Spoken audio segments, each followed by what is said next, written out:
You mentioned Brzezinski earlier, and certainly he was perpetuating this grand chessboard of continuing the Halford Mackinder, the British imperial policy, right, of destabilizing, keeping Eurasia unstable, right? You don't the policy, as you know, of the British since the 20th century, beginning of the 20th century, was always to keep Germany and Russia and China and sort of at odds, and then ideally working with the Central Asian countries to destabilize the underbelly, Turkey, Crimea, right? All these countries to kind of keep Russia unstable.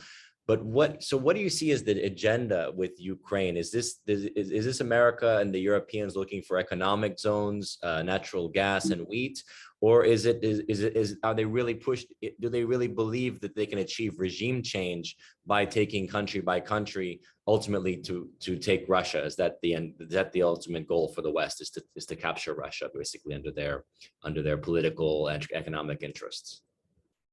I think that is ongoing eternal war between sea power and land power, precisely defined and described by Mackinder and continued by Speakman and finally represented by Brzezinski. It is not just one line of strategical tradition of the West. I think, I'm absolutely sure that this geopolitical Atlanticist vision is the unique and the main line, because it explains everything in the 20th century, all elements in 21st centuries. That is, and before, in the great game, big game between Russia and the British Empire. So everything fits excellently, very well in this vision of Mackinder, sea power against land power, because it is not just strategy, that is as well civilizations. One civilization oriented to the progress, to material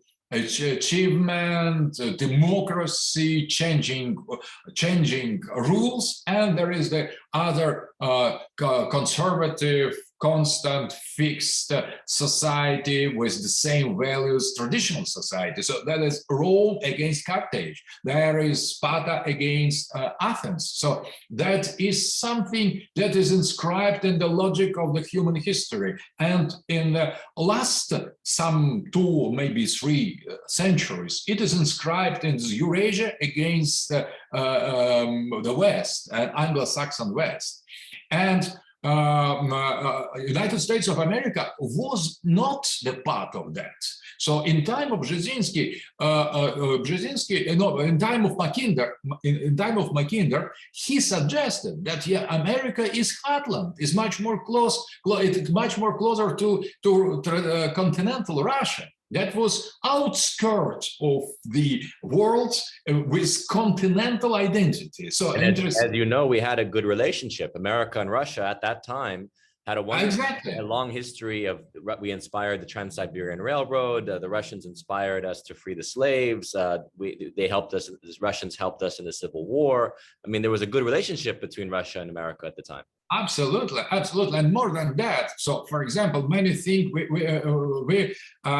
we shared in our relation to the space, and many common things. And now, what is interesting, the electoral map of United States of America today shows what is the Greenland and what is the heartland in America, in North America, because red states, pro-Republican states, it is heartland, and they are much more normal people living. And on the coast, they live precisely this perverted technocratic elite, globalist elite, a completely insane, mad sect of globalists. And this fight as well, it is inner geopolitics of United States of America. That is why we see in this continental Trumpist, Republican, traditional, old style America, rather the friend than opponent. But English Empire, English imperialism was totally different. And this initiative to rule the world based on this sea power set of rules was transferred after the First World War from the British Empire to Wilsonian United States. 14 principles of Wilson were precisely this program of globalization, global democracy, promotion of liberalism, intervention, and so on. That was transferred of the this sea power mission, and that was, I think, very, very negative for America. But still, there is the other America that is fighting or against that from inside, and that is rather in favor of land power, continental America. So, but this tradition of Wilson, before before Wilson of British Empire, Wilson, after that Speakman, Brzezinski, globalism, it is Biden today. That is the same line of world domination by sea power. And this sea power elite, sea power, they are not Americans, they are globalists. They tried to use Ukraine as the main power against Russia. They are right, because that is our weak point. If you take the control over Ukraine, you create a kind of schizophrenic separation, division inside of Russian world. There is something that always presents itself as alternative, pro-Western alternative. That was the case many times in our history, and always there is the fight between Russian West and Russian East, with always the victory of the Russian East, of the Moscow, before that, the Prince of Vladimir. They played the same role in our history.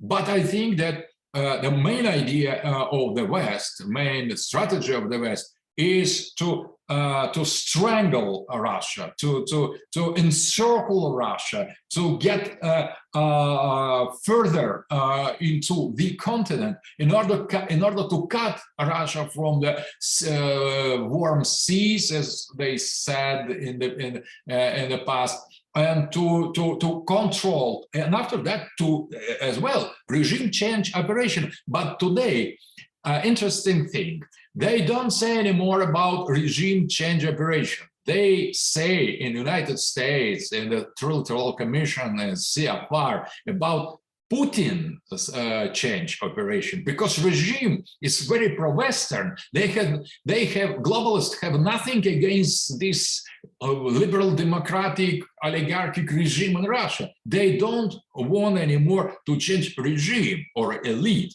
They want to change one person that represents the real Russia, independent, sovereign land power Russia. Putin is Rome, and they try to destroy Rome, because people of the Rome and the emperor of the Rome are the same, but elite or regime is just imitation of the Western liberal democracy, and the West knows how to manage it, how to pay corrupt, how to impose the rule, how to seduce elite, but they could not do nothing against the Rome.